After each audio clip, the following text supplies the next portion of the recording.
Hello, I'm Dr. Jane McCartney. I'm a psychologist in the UK, and I just wanted to talk very briefly because I think it's a really good illustration about abusive relationships if we talk about the Marilyn Manson case. Now, obviously, we have to say right from the beginning, of course, these are just allegations.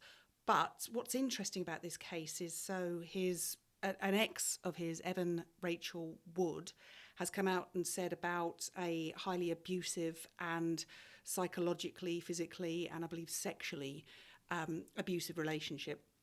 But since she came out and said these things, this is February 21 that I'm recording this, and since she came out and said these things a few days ago, it seems that the entire floodgates has opened, and there's been lots of exes that have said the same. People that have worked with Manson have said the same as well. But it has to be said as well that a notable ex of his, Dieter von Teese, has actually said that their relationship wasn't anything like that. It wasn't abusive or anything.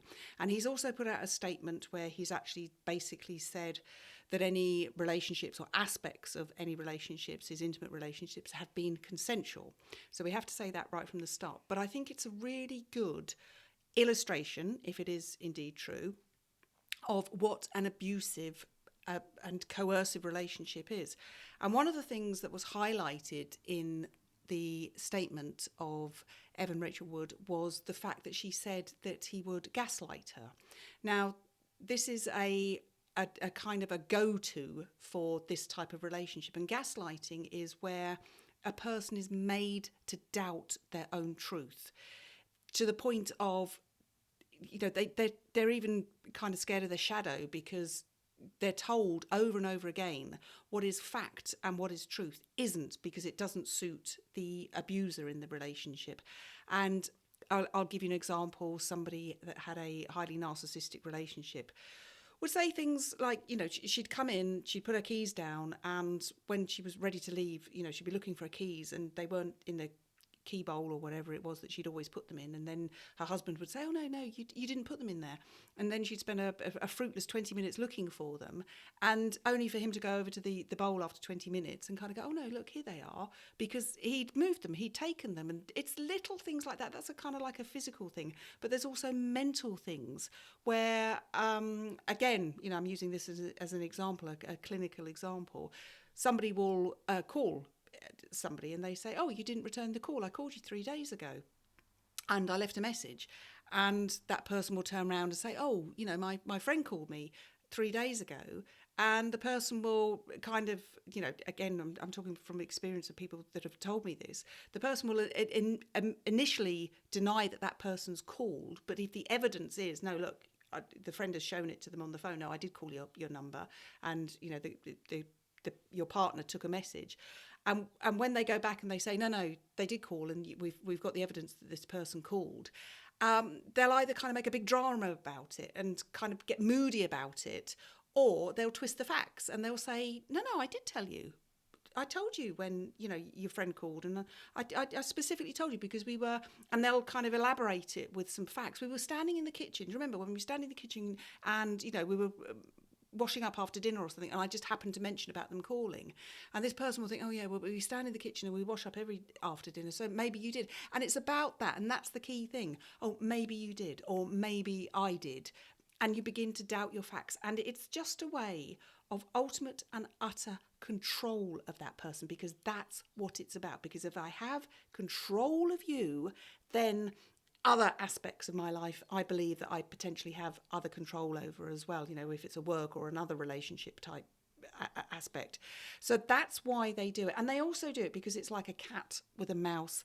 They enjoy it. They enjoy the suffering of another person. They enjoy getting that person into a state where they are doubting themselves, and they're also cut off. It's another classic tale that, they're isolated. It's the one abuse, it's number one abuse of narcissists and abusive relationships. You cut that person off. You do not let them have family support or social support, or even in worst case scenarios, kind of work support. They'll try and stop that person doing that. They're made to be late all the time, or they don't do their work all the time. So ultimately they get sacked. They get sacked for their poor behaviour, but it's because that person is dealing with the narcissist hiding their work in some cases, or going on their computer and sabotaging it. I've heard that before. There's no end and there's no boundaries to what an abuser will do in those relationships to get their own way, which is to have fun at their expense, but also to ultimately control them.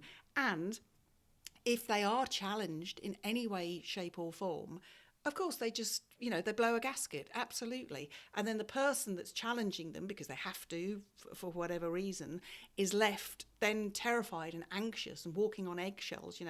If ever you find yourself saying it's just not worth it, whatever the blank is that you want to do to challenge or to talk about, it's just not worth it, then potentially you're in a relationship that is not a healthy relationship, and that's where you have to seek the help. And it might be that you do that through work colleagues or family or friends, or you get a neutral third party. There's lots of agencies out there, there's lots of help out there for people that are in relationships like this. And it's not unique to men towards women, and it's certainly not unique to partner or husband and wife relationships or boyfriend and girlfriend relationships. These type of highly manipulative and controlling relationships can happen at any point in your life. And what often happens is people just don't realise it's happening to them. On the other side of that, they can see, of course they can, but whilst they're in it, because they're so anxious and they're so bamboozled and controlled and scared of what might happen if they challenge that person. And often physical violence is a threat that will keep people exactly where they want to be. So those are just some of my thoughts. It's off the back of the Marilyn Manson case, and I just want to use that as an example of what we have to say allegedly, of course, because no charges have been brought or anything, and nothing's been proven. But it's just an interesting example, a high-profile example, to just get some stuff out there so people become more aware. So if this is you, or if it is somebody you know and it's ringing a few bells, please go to, I've got a little website that I run called Understanding Narcissism, and there's some, I'll put a link below, and there's some resources on there.